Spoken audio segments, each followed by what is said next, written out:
গ্রাম অঞ্চলে রাস্তা দশা এরকম বিভিন্ন বিভিন্ন ইউনিয়নে ওয়ার্ড পর্যায়ে কিন্তু এভাবে রাস্তা ভাঙা শুরু আছে। আমরা বলি যে স্মার্ট বাংলাদেশ, তাহলে তো স্মার্ট উন্নয়ন মতো কাজ করতে হবে, তাই না?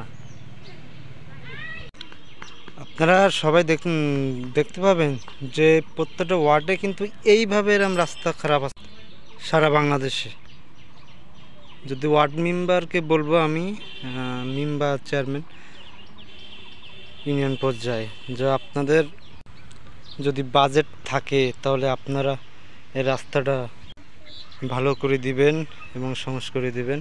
আর যদি বাজেট যদি না থাকে তো আপনারা তো পুটিন করে দিতে পারেন, রাস্তাগুলো পুটিন করে নির্মাণ করতে পারেন, তাই না? সুন্দর রাস্তা ভালো হবে। সাধারণ জনগণ কিন্তু চায় যে একটু রাস্তা ভালো হলে চলাফেরাও করতে পারবে। রাস্তার অবস্থা, রাস্তার বেহাল দশা। এবারটা কিন্তু ছাত্রছাত্রীরা কিন্তু স্কুল প্রতিষ্ঠানে এই রাস্তা দিয়ে যায়, একটা অন্যতম একটা রাস্তা, গ্রাম্য রাস্তা আর কি। সামনে আসছে স্কুল স্টুডেন্ট ছাত্রছাত্রী, তারা আসছে এই রাস্তা দিয়ে। অধিকাংশ সাধারণ মানুষ কিন্তু চলাফেরা করে আর কি, তারা স্টুডেন্ট ছাত্র যাচ্ছে।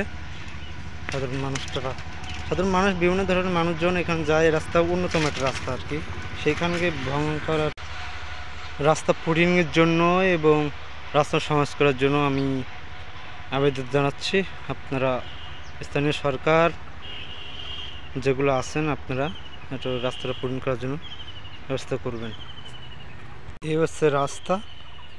রাস্তার বাইরে কিন্তু ইটগুলা ফেলে আছে, অবলিত আছে, দেখার কেউ নাই দর্শক। সারা বাংলাদেশে গ্রাম অঞ্চল বিশেষ করে এভাবে রাস্তায় আছে।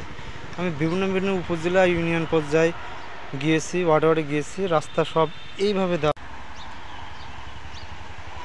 অনেক জায়গায় গিয়েছি, অনেক এইভাবে আছে। ধন্যবাদ সকলকে।